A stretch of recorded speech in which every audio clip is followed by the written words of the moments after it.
Oiê, meu nome é Gabriela e a gente está indo aqui para o nosso segundo vídeo do canal e hoje a gente vai falar sobre processamento de linguagem natural.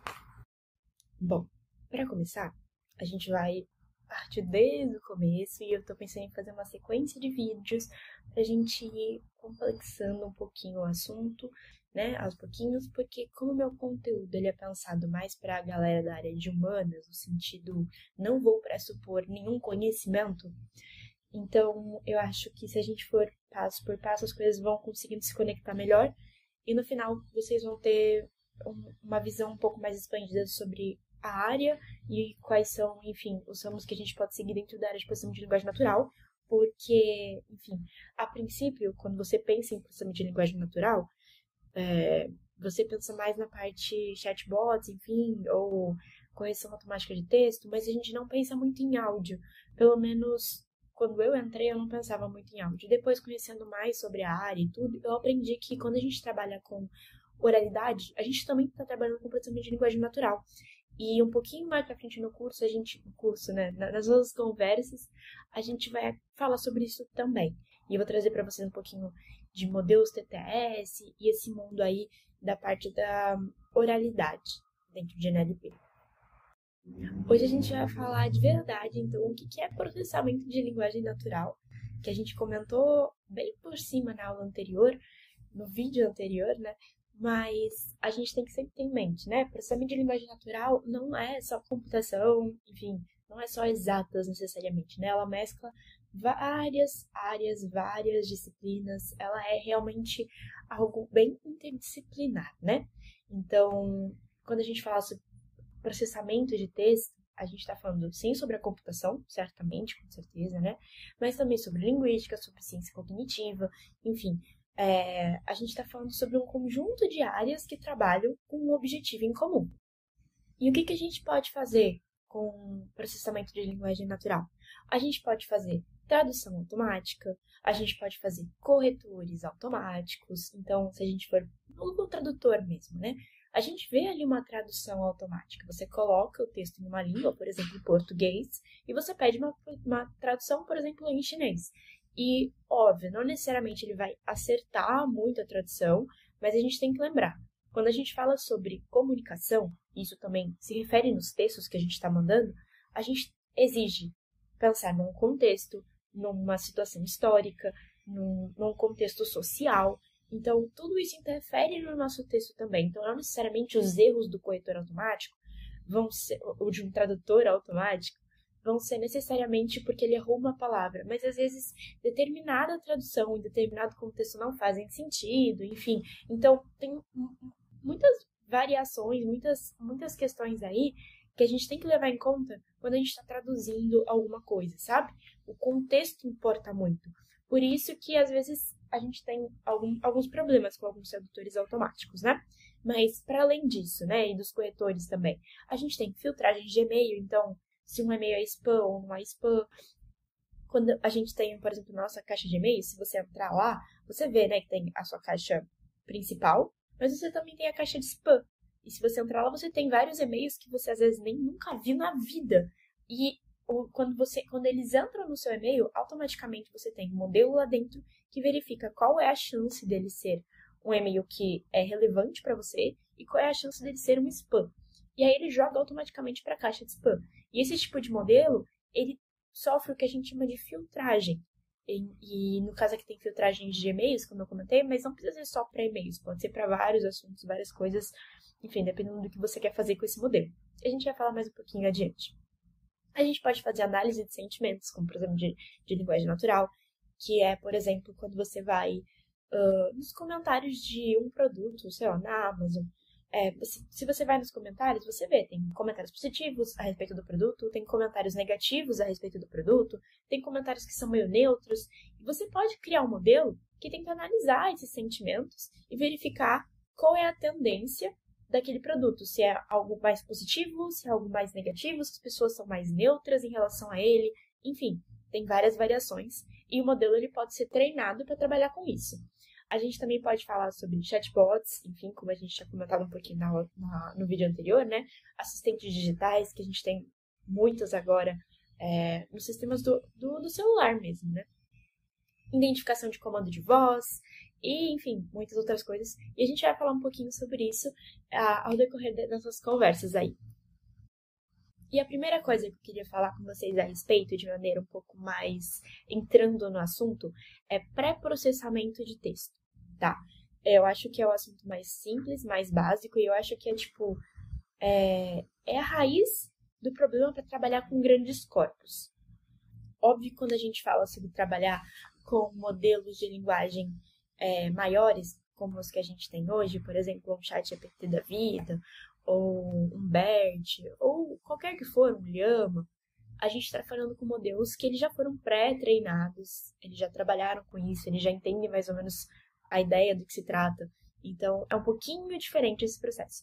Mas quando a gente imagina que a gente está treinando um modelo a princípio, então a gente está começando agora a treinar o modelo para executar uma tarefa específica que a gente queira, a gente precisa pré-processar o corpus, o texto que esse modelo vai receber, tá bom? Então, eu vou tentar ser o mais simples possível nos termos, porque eu imagino que tenham pessoas que não entendem muito do assunto, e se eu for muito técnica, pode gerar um pouquinho de preocupação, um pouquinho de dúvida, e não é isso que eu quero. Mas se eu falar qualquer coisa que fique um pouquinho complexo, manda nos comentários, a gente conversa, e aí eu tento responder e ajudar. Mas vou tentar ser o mais simples possível na minha explicação. Quando a gente está criando um modelo, que nada mais é do que, imagina, uma ferramenta que vai te ajudar a fazer alguma coisa. Então, imagina, a gente pode fazer uma ferramenta de classificação. Então, que é, por exemplo, o caso de análise de sentimentos. Quando eu quero analisar um sentimento, se um texto é positivo, se ele é negativo, se ele é neutro, enfim, ou qualquer outro sentimento que eu quero colocar aí, eu estou fazendo uma classificação em um texto, certo? Tudo bem até aí? Então, imagina, eu quero fazer a classificação em um texto e eu quero criar uma ferramenta que seja capaz de fazer isso. Só que para eu conseguir criar uma ferramenta que é capaz de fazer isso, essa ferramenta precisa ser treinada, porque é a mesma coisa para a gente enquanto ser humano. Você não é capaz de fazer alguma coisa, ou pelo menos não é capaz de fazer com excelência, se você não treina para fazer aquilo. Por exemplo, você vai para a academia e você quer começar a levantar peso. É óbvio que você vai começar com pesos com menos quilos, enfim, pesos menores, porque você não está treinado para trabalhar com aquilo. E aí, ao longo do tempo, enquanto você vai treinando, enfim, e se aperfeiçoando, aí sim você começa a pegar pesos com mais quilos, enfim, fazer dinâmicas mais complexas, mais difíceis, porque você está se aperfeiçoando e você está treinando. Só que para isso você precisa passar pelo processo. A mesma coisa no modelo. O modelo precisa ser treinado para trabalhar com o que você quer, para poder classificar o que você quer. Só que para isso, então, eu preciso mostrar para ele exemplos do que eu quero e do que eu quero que ele faça. Até aí, tudo bem? Então, imagina que eu tenho uma empresa e eu coloquei produtos, né, no meu site, na minha interface, e eu quero ver como está sendo a recepção dos usuários, dos meus clientes em relação a esses produtos. Mas eu não quero fazer isso de maneira manual, porque eu tenho muito produto, não vai dar para fazer isso. Então eu quero automatizar esse processo e eu crio uma ferramenta para fazer essa automatização. E aí vai ser um modelo que basicamente vai classificar para mim se a maior parte dos comentários a respeito dos meus produtos são positivos, negativos, se eles são neutros, enfim, tá bom? Só que para isso eu tenho que dar exemplos para o meu modelo, certo? Então, olha, isso aqui é um tipo de comentário positivo, isso aqui é um tipo de comentário neutro, isso aqui é um tipo de comentário negativo. Então, ele vai trabalhar essencialmente com textos, que são os comentários. Só que para trabalhar com textos, quando a gente está treinando um modelo mais simples, a gente tem que ter alguns cuidados. E que tipo de cuidados são esses? Quando a gente está trabalhando com texto, a gente tem que fazer o que a gente chama de pré-processamento de texto. Porque imagina, a gente está pegando um texto que não é uma coisa que uma máquina entende e a gente está colocando para ela. E aí, quando a gente coloca para essa máquina, automaticamente, a gente vai falar sobre isso um pouco depois, então não precisa soltar com o que eu vou falar agora, mas a gente vai ter que transformar esses textos, esses strings, em números, ok? Então, a string que eu quero dizer é o texto para o Python, tá bom? Que é uma linguagem de programação. Então, imagina, a gente pega essa string e a gente transforma ela em números para que o nosso computador consiga entender o que eu quero dizer, porque ele não trabalha, ele não entende texto. que nem a gente, enquanto ser humano. Então, a gente tem que transformar tudo isso em número para poder trabalhar com eles de alguma maneira. Só que, para eu poder trabalhar com esse texto e transformar em números e tudo, a primeira coisa que eu tenho que fazer é limpar esse texto. Então, limpar esse corpus. E entenda corpus como um conjunto de textos. Então, os meus comentários são pequenos parágrafos. Quando eu tenho vários comentários, eu tenho um corpus, que é um conjunto de textos. É como se fosse um conjunto de documentos, tá bom? Então, eu tenho um corpus e eu tenho que limpar esse corpus. E como que é que eu faço essa limpeza de corpus? Quando eu falo sobre limpeza de corpus, eu estou falando deixar ali para o meu modelo trabalhar as palavras ou as frases, enfim, os elementos daqueles comentários que são realmente relevantes e que estão me trazendo informações que o meu modelo pode usar para aprender a fazer as classificações. Então, a gente tenta organizar de modo que tudo que não seja de fato relevante, importante, que está ali ocupando espaço entre muitas aspas, seja retirado, porque a gente tem que pensar o seguinte, o meu modelo, quando ele receber um corpus que já foi transformado em números, mas ainda é aquele corpus, ele representa aquela string, ele vai olhar vetor por vetor. Vamos trabalhar com texto, vamos trabalhar com palavras para tentar facilitar um pouquinho. Então, imagina que ele entende essas palavras, na verdade ele entende os números que representam essas palavras, mas vamos trabalhar com palavras para ficar um pouco mais fácil a princípio. Então, imagina que ele entende essas palavras, só que ele vai ter que passar palavra por palavra para poder fazer as classificações. Só que isso exige tempo, exige poder de processamento. Então, se eu tenho como reduzir partes desse texto e facilitar a vida do meu modelo, diminuir o tempo que ele leva processando todo esse texto, por que eu não faria? É óbvio, quando a gente está trabalhando com um corpus que é relativamente pequeno, manter tudo talvez não seja um problema, porque o seu tempo de processamento daquele texto vai ser pequeno. Mas quando a gente está trabalhando com um conjunto de textos muito grande, se a gente pode fazer retirada de alguns elementos que não são essenciais para o conjunto das informações, ajuda muito. Então, no final das contas, o que a gente vai tentar fazer é deixar um pouco mais objetivo, né, o nosso conjunto de texto, né? Então, a gente vai reduzir vocabulários, a gente vai simplificar algumas formas lexicais, a gente vai retirar algumas coisas que não fazem sentido ali para o nosso texto, como alguns símbolos, enfim, vamos falar um pouquinho mais sobre isso. Quando a gente fala sobre pré-processar um texto, a gente está falando sobre algumas etapas. E eu quero fazer um adendo. Não necessariamente, se você quer pré-processar o seu texto, você vai usar todas as etapas que eu estou comentando aqui. Porque, dependendo do que você quer fazer, algumas dessas etapas não vão ser essenciais ou não vão ser relevantes para tratar o seu problema. Então, lembra, eu estou te trazendo um panorama geral do que você pode fazer no momento do pré-processamento. Mas não necessariamente para o seu problema, todas essas etapas vão ser importantes, tá bom? Então, isso aqui é só para a gente entender como funciona o mecanismo. Algumas etapas que são interessantes a gente começar a conhecer são a remoção de caracteres especiais, vamos falar um pouquinho sobre ela já já, a remoção de pontuação, remoção de stop words, vamos falar sobre isso, calma, tokenização, alteração de letra maiúscula para letra minúscula, né? Então uniformizando tudo, estemização e lematização.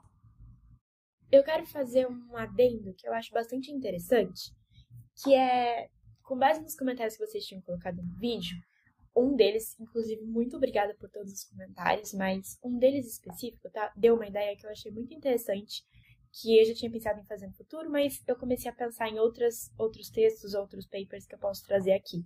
E, para começar, eu quero trazer um texto que eu acho bem simples, que introduz esse mundo do processamento de linguagem, e ele está todo em português, foi pensado com uma linguagem Python, que é uma linguagem de programação bastante simples e intuitiva em relação às outras que a gente tem, e foi feito por linguistas para linguistas. Então, você não tem que ter nenhum conhecimento assim computacional, você não tem que saber, enfim, nem termos técnicos, você consegue acompanhar muito bem, não sabendo muito sobre o assunto ou não sabendo nada sobre o assunto, mas tendo interesse de pesquisar.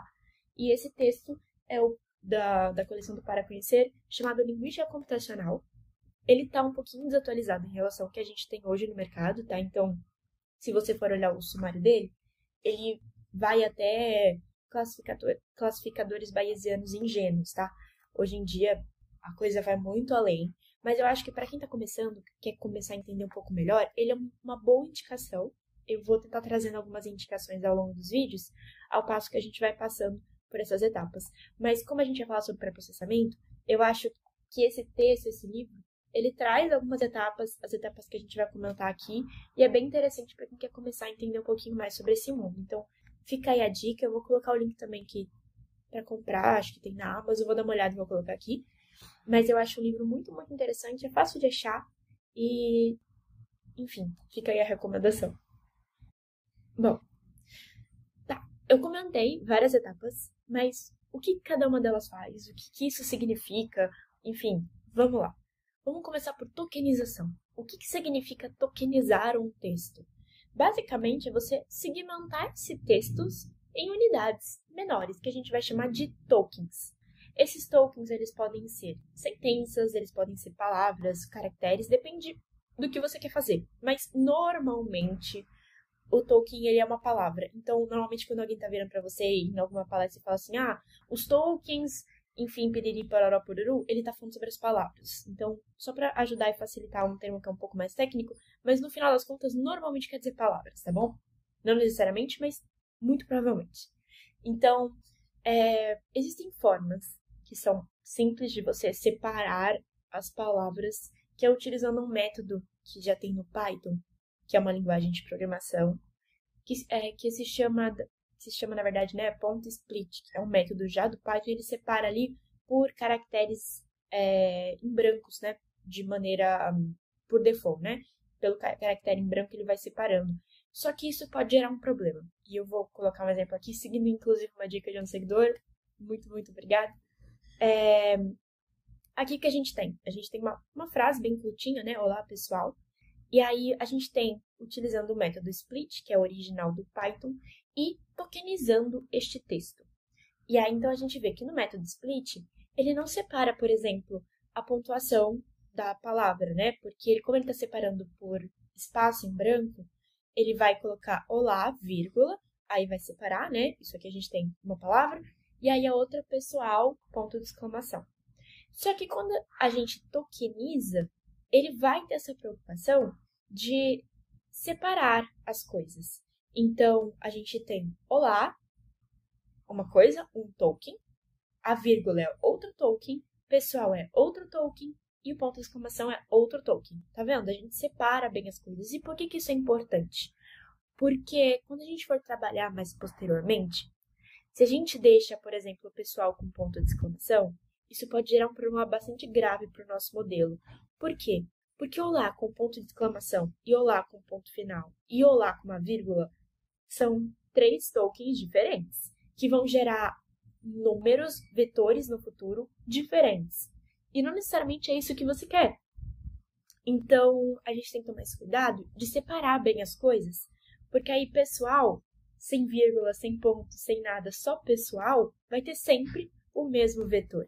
Então, para a gente poder trabalhar e classificar isso no futuro, quando a gente passar por uma ferramenta, é melhor, tá bom? Então, fica aí a dica, e é muito importante isso, a gente vai usar sempre, tokenizar as palavras. Então, obviamente, depende, né? Eu falei palavras aqui, pode ser também uma sentença, por exemplo, mas normalmente eu vou usar de maneira meio, enfim, como se fosse um sinônimo, mas não é, tá bom? Então, imagina que a gente está separando em palavras, por isso que a gente está tokenizando esses termos do nosso texto, do nosso corpus. Bom, então agora o nosso corpus ele já está, obviamente, dividido por documentos, né, porque são por comentários, mas esses comentários estão divididos em tokens, que seriam respectivos aí às palavras do nosso comentário. Mas isso não é suficiente. Então, a gente vai entrar no nosso segundo tópico de processamento, que é a remoção de caracteres especiais. O que é um caractere especial? Sabe quando a gente tem marcação, por exemplo, de HTML? O que é HTML? Calma.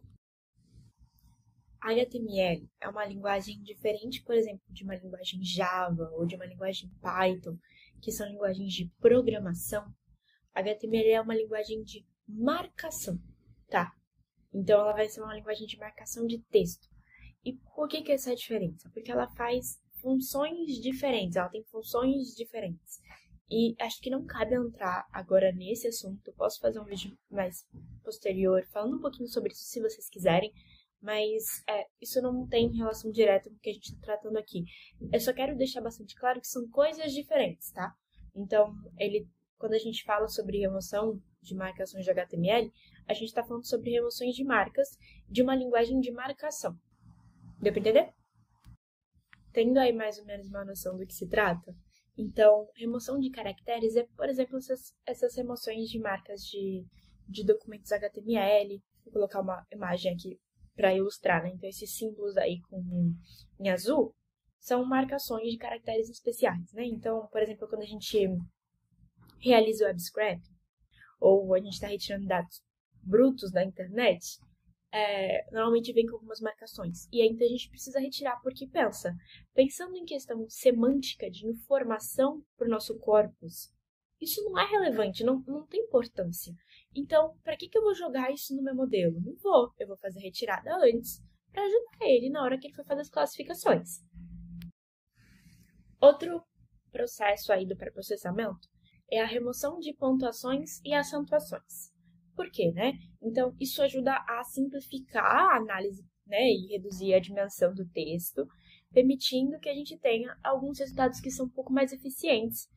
Mas não necessariamente, isso é um ponto importante, porque dependendo do que você quer fazer e para que você está querendo criar o modelo, manter a pontuação pode ser bem importante. Então, esse é o tipo de coisa que depende um pouco, depende do que você quer fazer, enfim. Então, tome esse cuidado, vê exatamente para que você quer criar o modelo, se é importante ou não, e a partir disso você toma a decisão em relação a quais etapas do pré-processamento você vai utilizar ou não, né? Então, imaginando que o nosso foco esteja na semântica do texto, então essa questão da pontuação não necessariamente importa, a gente pode fazer a retirada. Então, eu vou dar um exemplo aqui. Imagina que esse texto aqui tinha uma pontuação inicialmente, né? Que é o mesmo texto do exemplo anterior, só que já está retirada os caracteres especiais, e dá para ver que daquele exemplo anterior para esse aqui, as pontuações também foram retiradas. E a questão semântica se mantém. Então, prosseguindo, o que a gente tem? Vamos pensar que a gente agora precisa fazer o que a gente chama de alteração para a letra minúscula. Por que para a letra minúscula? Por convenção. É de bom tom você converter para a letra minúscula. Eu já vou falar um pouquinho mais sobre isso, mas imagine esse exemplo aqui. Você tá vendo? A gente tem, entre aspas, o mesmo termo, a mesma sigla, NLP, só que ela está escrita de maneiras diferentes. No primeiro exemplo, ela está em minúscula, no segundo você tem a primeira letra maiúscula e o resto minúsculo, e no terceiro a gente tem tudo em maiúscula. Pensando em entendedor de língua humana, a gente sabe que é a mesma sigla, só que a máquina não sabe. Lembra, a gente está convertendo texto para números no futuro antes de classificar qualquer coisa. Então, qual que é o problema? Ela vai vetorizar isso de maneiras diferentes. E isso é um problema, porque não necessariamente o termo é diferente. Imagina se eu coloco um você e outro você, um com o V maiúsculo e o outro tudo em minúscula. O significado é o mesmo, você, a pessoa com quem eu estou falando. Mas para o modelo, não, são coisas diferentes. Então, é de bom tom a gente uniformizar tudo, para garantir a questão semântica, né? O sentido da palavra. Então, a gente coloca tudo em letra minúscula para resolver essa questão. Só que assim, a gente não poderia botar tudo para letra maiúscula? Também resolveria. Poderia. Mas o bom costume, a convenção, pede que seja tudo colocado em letra minúscula, para evitar qualquer possíveis problemas. Então, deixa tudo para letra minúscula, que vai dar tudo certo. Além disso, a gente tem o que a gente chama de remoção de stop words ou de palavras vazias, se a gente for traduzir isso para o português, tá bom? Então, basicamente, o que significa esse processo? As stop words, elas são palavras que elas não têm muita relevância semântica. Como assim? O que isso quer dizer? Imagina, por exemplo, eu gosto de chocolate. Eu gosto de maçã. São duas frases com semânticas diferentes. Elas estão mostrando que eu gosto de coisas diferentes. E você concorda que, por exemplo, se eu digo eu gosto maçã e eu gosto chocolate, a semântica permanece? É óbvio, tá faltando uma preposição, pensando em correção gramatical do português, tá faltando ali a preposição. Ok, mas em sentido semântico, você ainda assim entende o que eu quis dizer. Então, voltando para aquela lógica, tudo que não for semanticamente essencial, a gente pode retirar para facilitar a vida do modelo. Remoção de swap words é exatamente a gente retirar palavras como, por exemplo, preposições, artigos, enfim. São alguns termos que não necessariamente são essenciais para o nosso trabalho com o texto. Então, é o exemplo desse D aí da frase. Então, só para vocês terem mais ou menos uma noção do que é essa stop word. E esse tipo de retirada, a gente não faz de maneira manual, tá? A gente tem uma biblioteca, a gente vai falar sobre isso num outro vídeo, então não se preocupa, mas imagina, a gente tem uma ferramenta que já está pronta, que faz isso para você. E a gente tem algumas ferramentas diferentes, que foram criadas por pessoas diferentes, com algumas diferenças bastante sutis, assim, mas são muito boas. E a gente vai falar sobre isso num próximo vídeo, tá bom? Então, agora é só para vocês saberem que existe e que é uma etapa no processamento de texto. Além da remoção de stop words, a gente tem um processo final. E eu vou falar um processo final, eu sei que estão sobrando 2 etapas que eu comentei, mas é um processo final, eu vou explicar. Porque a gente tem que reduzir as palavras do nosso texto. Como assim? Imagina o seguinte, você tem a palavra corremos, corri, correu, correr. São palavras que, semanticamente, remetem à mesma coisa, o ato de correr, certo? Tudo bem, elas fazem referência a pessoas diferentes, enfim, passado, presente, enfim, tanto faz. O ponto é, semanticamente, o ato é o mesmo, o ato de correr. Então, a gente vai fazer o que a gente chama de redução da palavra, simplificando ela. Porque para o nosso modelo, meio que não importa quando a gente está fazendo uma classificação de sentimentos, se está no presente, se está no passado, porque a gente só está classificando se a pessoa acha positivo, negativo ou neutro, independente de em que momento isso aconteceu, se é ela, se é a prima dela, se são várias pessoas, porque isso vai mudar o tempo verbal, né? Isso não importa, importa o ato, importa o comportamento em relação ao produto. Então, essa redução é muito bem-vinda, porque ela facilita para o nosso modelo, porque entra naquela mesma ideia que a gente já tinha comentado. São palavras diferentes. Então, o modelo ele vai ter um vetor diferente para cada uma delas, por mais que semanticamente elas sejam iguais, entende?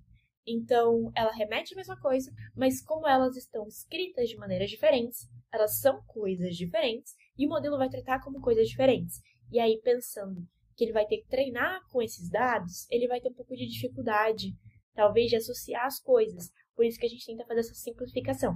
E isso pode ser feito de algumas maneiras. E a gente pode trazer, então, aqui 2 principais, né? Que é com stemming ou com lematização. O stemming, ele pode acontecer por meio de algoritmos bem diferentes. Existem alguns algoritmos. Eu vou trazer 2 aqui, a princípio, só para vocês terem uma ideia, mas eu acho que vale a pena depois dar uma pesquisada. Eu posso colocar aqui alguns artigos para vocês darem uma olhada depois, enfim, porque existem alguns algoritmos que tratam sobre isso. Mas o que é o stemming de maneira geral? Você stemizar uma palavra significa você fazer essa redução em raízes. O que isso quer dizer? Significa que ela não necessariamente vai ser uma simplificação dicionarizada. Então, eu vou colocar aqui um exemplo.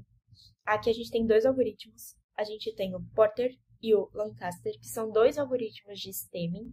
Só que você consegue ver que com o mesmo texto, eles fizeram reduções diferentes. Então, um foi mais radical do que o outro, e a gente pode ver que, mesmo entre eles, algumas formas não são dicionarizadas. Então, por exemplo, o que estava escrito antes, analista, no Lancaster ficou analyst, e termina no T, por exemplo, que não é uma forma dicionarizada, enfim. Então, a gente tem que considerar isso na hora de escolher o algoritmo que a gente vai utilizar, porque às vezes não ter uma forma dicionarizada não é o ideal. Então, enfim, eu estou trazendo por fins de conhecimento, não quer dizer que seja o melhor algoritmo para fazer isso. Uma outra opção que a gente tem para fazer essas reduções é a lematização, que também faz uma simplificação da palavra, mas ela simplifica para a forma mais básica da palavra. Então, ela tenta, pelo menos no caso dos verbos, trazer a raiz do verbo. Então, por exemplo, se a gente traz correu, corremos, corria, todos vão ter a mesma raiz, que é o correr, entende? Então, a gente tenta simplificar de maneira dicionarizada, isso é muito importante. Então, as palavras, elas tendem a serem simplificadas de maneiras que realmente a gente encontra em dicionários, a gente consegue compreender, diferente do último caso com o stemming, que tinha aquele analista sem o A. Isso não existe, não é dicionarizado no português. Então, por isso que a lematização, ela acaba sendo mais indicada exatamente por essa questão de ter os termos dicionarizados. Então, aqui tem um exemplo, que é o mesmo exemplo que a gente tinha do stemming, só que aqui como ficaria com a lematização. Então, a gente pode ver que os termos ficaram bastante dicionarizados, a gente não teve esse tipo de problema, e os verbos eles foram reduzidos aí para o modo, para o radical, né? Então, podia virou poder, e assim por diante. E por que é importante a gente fazer isso, né? Por que é importante a gente fazer todo esse processo com o texto? Para ajudar o treinamento do modelo, como eu comentei anteriormente. Por quê? Porque ele vai ajudar, esse processo vai ajudar na redução de ruído dos dados, que pode acontecer exatamente pela existência, por exemplo, das stop words, desses elementos aí referentes a HTML, por exemplo, né? Enfim, remoção de símbolos, de emoji, tudo isso dentro do texto pode acabar gerando algum ruído na hora do treinamento do modelo. Então, a gente já faz a retirada antes para ajudar e permitir que ele tenha a melhor performance possível. A gente tem também a normalização dos dados. O que isso quer dizer? Por exemplo, aquele correr que eu contei. Você viu que a gente tinha várias formas, então corria, correu, corremos, tem 3 tipos aqui. Cada um tinha um vetor diferente, se a gente fosse só tokenizar e transformar em número dessa forma. Mas quando eu lematizo, por exemplo, vira um vetor só, porque aí vira tudo correr. Então, o nosso modelo, na hora de fazer o treinamento, ele vai pegando essas semelhanças e ele vai conseguir treinar melhor. Então, essa normalização dos dados permite que no futuro a gente tenha um modelo que esteja mais adaptado para lidar com os textos. Quando a gente, por exemplo, faz a remoção de acentuação, ou quando a gente tira, por exemplo, a questão das letras minúsculas. E a questão da acentuação é bem interessante, porque assim, a gente sabe que às vezes a gente tem um problema de acentuação. Então, alguém acentua a palavra corretamente, a outra pessoa não bota acento nenhum, um terceiro cria acento onde não tinha. E aí, esse acento vai ser considerado uma palavra diferente pelo meu classificador, né? Se ele for treinado com acentuação. Então, se eu retiro isso antes, eu evito esse tipo de problema. A mesma coisa a letra minúscula e a letra maiúscula, enfim. Então, essa normalização dos dados me ajuda a lidar com problemas que possam acontecer no futuro. A gente também faz a redução de dimensionalidade, mas eu não vou entrar muito nesse ponto, porque vamos deixar para quando a gente falar sobre Bag of Words, TF-DF, que a gente fala um pouquinho mais sobre isso, porque eu já vou ter que falar sobre vetores esparsos, então a gente já fala sobre a questão de redução de dimensionalidade. Mas só para vocês terem uma ideia, isso também é um dos fatores que mostram por que é importante o pré-processamento, tá bom? Só para ter a ideia mais ou menos já na cabeça, e quando surgiu o assunto, não é a primeira vez que vocês ouviram falar sobre isso. E também, obviamente, você melhora a acurácia do modelo, exatamente porque você está facilitando a entrega dos dados e limpando, deixando tudo um pouco mais lapidado para quando ele for realmente tentar buscar semelhanças, comparações e tentar se aprimorar para lidar com esses textos. Enfim, pré-processamento é basicamente isso, tem algumas variações, enfim, algumas pessoas gostam de fazer alguns outros processos, e aí eu pensei no próximo vídeo, né, tenta trazer as bibliotecas que vocês podem usar para fazer esse processo, e aí eu queria saber de vocês gostariam de um vídeo um pouco mais prático, então mostrando isso com código? Porque eu acho que quando a gente fala sobre bibliotecas e, por exemplo, quando a gente usa um stemming ou uma lematização, é legal ver na prática essas diferenças. Mas não sei se vocês querem alguma coisa um pouco mais teórica, uma coisa mais prática, enfim, depende do que vocês quiserem. Vou esperar alguns comentários, então, por favor, digam como vocês preferem e a gente tenta fazer isso da melhor maneira possível.